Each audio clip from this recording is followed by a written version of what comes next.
आज रोजी एकलव्य आदिवासी संघटनेच्या वतीने नुकत्याच पाचोरा उपविभागाचे पोलीस अधिकारी रोहम साहेबांना निवेदन देण्यात आलं। पाचोरा शहरात गेल्या काही वर्षांपासून काही दिवसांपासून मोठ्या प्रमाणात अवैध धंद्यांचा सुळसुळाट झालेला आहे आणि काही दिवसांपूर्वीच आपण एक व्हिडिओ क्लिप व्हायरल झाली होती। त्या क्लिपमध्ये मी पण स्वतः होतो आणि मी स्वतः त्या संबंधित सट्ट्याच्या दुकानात जाऊन व्हिडिओ काढलेला होता आणि तिथं मला धक्काबुक्की झाली। या आधारे पाचोरा शहरात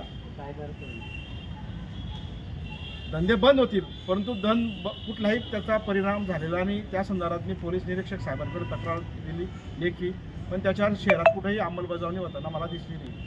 मग आज आम्ही त्याच अनुषंगाने पाचोरा विभागाचे DYSP रोहम साहेबांना निवेदन दिलं की पाचोरा शहरातला ज्या मेन मध्यवर्ती ठिकाण आहे, कॉलेज चौक आहे, मेन MM कॉलेज आहे, त्या MM कॉलेजच्या समोर दवाखान्याच्या बाजूला असे लाईनीत जसे काही शासनाने परवाने दिले आहे अशा पद्धतीने सट्ट्याची दुकानं चालू आहेत। त्यांच्या मोठमोठ्या पाट्या दिसत आहेत, सामान्य जनतेला दिसतात, सामान्य लोकांना दिसतात, पण प्रशासनाला का दिसत नाही पाट्या?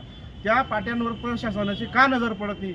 प्रशासनाच्या डोळ्याला का पट्टी बांधलेली आहे, का चिरीमिरी होते याचा मला या ठिकाणी अंदाज वाटतोय। कारण पाचोरा ते कॉलेज चौक झालं, तुम्ही इकडं जारगाव चौफुली जा, जारगाव चौफुलीला तर इतक्या मोठ्या प्रमाणात अवैध धंद्याचा सुळसुळाट आहे, तिथं अवैध धंद्यांव्यतिरिक्त दुसरे काही चांगलं वाटतच नाही मला। डायरेक्ट इतकं वाईट परिस्थिती।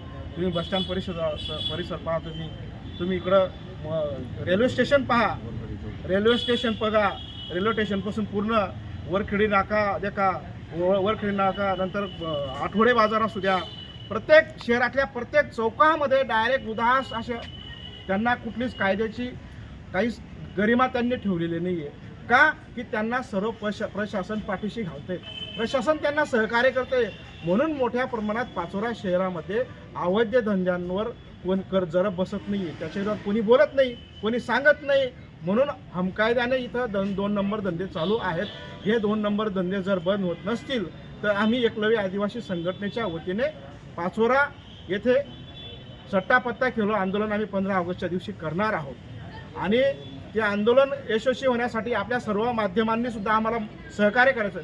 का की पाचोरा शहरातला जो तरुण वर्ग आहे तो अत्यंत व्यसनाच्या आणि अशा अवैध 2 नंबर धंदा सट्टा असू द्या, पत्ता असू द्या, याची आहारी जाऊन त्या तरुण पिढीचं निष्पाप जीवन वाया जात आहे, त्यांच्यावर वाईट संस्कार होत आहेत। शहरामध्ये कायदा सुव्यवस्था हा नावाचा विषय राहिलेला नाही आहे। तरुण पिढीवर वाम मार्गाला जाऊ नये याच्यासाठी प्रशासनाने दखल घेऊन पाचोरा शहरातील पाचोरा हद्दीतील सर्व अवैध धंदे बंद नाही झाले तर मी 15 ऑगस्ट रोजी याच ठिकाणी सट्टापत्ता खेळो आंदोलन आम्ही एकलव्य आदिवासी संघटनेच्या वतीने करणार आहोत। याची दखल प्रशासनाने नाही घेतली तर मी हेच आंदोलन गेल्या 8 दिवसात परत नाशिक IG साहेबांच्या कार्यालयासमोर करणार आहे।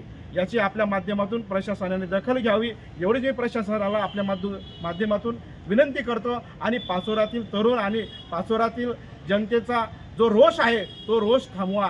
पाचोऱ्याची जनता खूप कंटाळून गेलेली आहे, पण जनता सर्वसाधारण माणूस नागरिक हा बोलायला धजावत नाही, तो घाबरतोय की यांना पोलीसच प्रशासन साथ देते तर आपण कोणाकडे तक्रार करायची? म्हणजे शेतच कुंपणच शेत खायला लागलं। त्याच्यामुळं पाचोऱ्यामध्ये कोणी अधिकारी येतात, मजबूत पैसा कमवायचा आणि निघून जायचं। त्या 3 वर्ष येतील, 4 वर्ष येतील, इथं ड्युटी करतील, इथं पण या शहराची पूर्ण दशा आणि दिशा बदलून जातील। असे अधिकारी आम्हाला पाचोरा शहरात नको पाहिजे। या पाचोरा शहरामध्ये कायदा सुव्यवस्था जपणारा आणि कायदा सुव्यवस्थेचा दरारा असणारा अधिकारी असला पाहिजे। पाचोरा शहरातला अवैध धंदा बंद करणारा अधिकारी आम्हाला असला पाहिजे। हे धंदे जर बंद करणार नसेल तर हे पुढचं आंदोलन आता 15 ऑगस्टला होणार आहे। बाकी पुढची भूमिका मी नाशिक IG यांच्याकडे घेणार आहे। एवढंच बोलतो। जय हिंद। एकलव्य आदिवासी संघटनेचा जय असो। एकलव्य आदिवासी संघटनेचा जय असो। वाघ साहेब तुम आगे बढ़ो, हम तुम्हारे साथ हैं।